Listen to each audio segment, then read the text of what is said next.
मुबस्मिला व मुहम्दिला व मुसल्लिया व मुसल्लिमा अम्मा बाद फ़ाऊज़ु बिल्लाहि मिनश्शैतानिर्रजीम बिस्मिल्लाहिर्रहमानिर्रहीम। नन तासु ته د معاشرتي ژوندۍ متعلق یو څو خبرې وړاندې کوم. نن سبا په کورونو کې ډېر زیات اختلافات دي، ډېرې لوی پریشانیاں دي. په یو کور کې اوسیدونکو خلک د یو بل سره مشتو ګریبان دي، د یو بل سره دښمنیاں دي. د خپل ګاونډیانو سره یو تعلقات زموږ ډېر زیات خراب دي. که په ګاونډ کې را سره رور دی، که په ګاونډ کې را سره تره دی، په ګاونډ کې را سره ترور ده، په ګاونډ کې را سره خور ده. خپل رشتې قریبي رشتې او قریبي رشتہ داران دار سره په ګاونډ کې نسی اوسېده. د هغې بنیادی وجه، د هغې بنیادی وجوهات څه دي؟ د هغې بنیادی وجه دا ده چې الفاظ په معاشره کې نه تللی کېږي چې زه څه ویم. د الفاظو طول نشته، د الفاظو وزن نشته دی. دا ژبه مناطقه وی دا ژبه د الفاظو دپاره آله ده او عقل د الفاظو دپاره میزان دی. نو په ژبه به هغه کلمات استعمالی چې د عقل په تله او په میزان وتلي. دې وجې نه هغوی وی علم منطق ته مونږ علم میزان ویو، ځکه علم منطق د انسان عقل تلی، انسان عقل درستګي پیدا کوي. د انسان په عقل کې د عقل په ذریعه سره به ته کلام تلی او چې وتلی بیا به دا کلام معاشرې ته وړاندې کوي. تر څو پورې چې د خپله خبره تللی نه وي، خپل کلام د تللی نه وي، تر هغه وخته پورې به په هغې تکلم نه کوي. کنې ستا دا تکلم به نور خلک څه کوي، ستا دپاره وبال وګرځي. نن سبا خلک خپلې خبرې تلی نه، خپلو الفاظو ته سوچ نه کوي. بیا وایي د وړې خبرې د وجې نه په کور کې فساد پیدا دی. د وړې خبرې د وجې نه فساد نه دی پیدا، خبره ډېره وړه وه خو الفاظ دې ډېر غټو.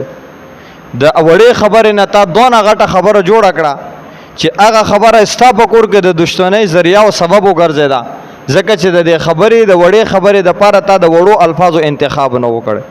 بعضې وخت کې معاشره کې داسې وي ډېره غټه خبره وي، خو د هغه غټې خبرې دپاره د ښو الفاظو انتخاب وشي. دا غټه خبره د عقل په میزان، د عقل په تله وتللی شي، بیا د هغې دپاره د الفاظو انتخاب وشي. دا غټه خبره دونه وړه شي چې دا بیا په معاشره باندې بوج کېږي نه.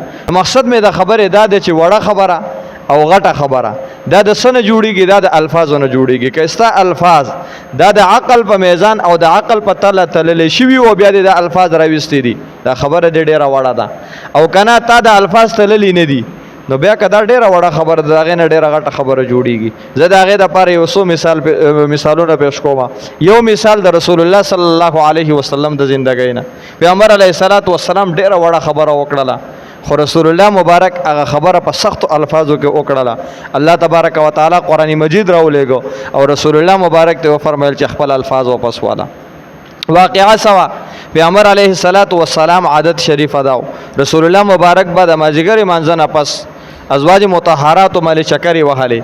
دا ټیمونه یې تقسیم کړي وو، یو 100 ساعته پیغمبر علیه الصلاة والسلام ټولو ازواج مطهراتو ته ورکړي وو. زه به په دې کې ټولو ازواج مطهراتو سره ملاقات کوم هره ورځ. رسول الله مبارک په دې معمول روانو. یو ځل پیغمبر علیه الصلاة والسلام لاړې، زینب بنت جحش رضی الله تعالی عنها کر رسول الله مبارک خلاف عادت لږ ډېر ایثار شو. حضرت عائشہ صدیقہ رضی الله تعالی عنها دا خبره نوٹ کړي. بیا پیغمبر علیه الصلاة والسلام په بل ورځ لږ ډېر ایثار شو. حضرت عائشہ صدیقہ رضی الله تعالی عنها حضرت سودا رضی الله تعالی عنها سره د دې خبرې مکالمه کوي چې ګوره رسول الله مبارک د ازواج مطهراتو سره چې څنګه ټیم تیری، نو زینب بنت جحش سره د هغه ټیم نه لږ ټیم ډېر تیری، دا پسه تیری. معلومات کول غواړي.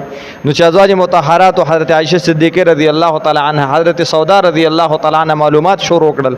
پته ولګېده چې حضرت زینب رضی الله تعالی عنها رسول الله مبارک ته بطور اکرام د شهد او شربت پیش کړي. رسول الله مبارک ته د شات او شربت پیش کړي.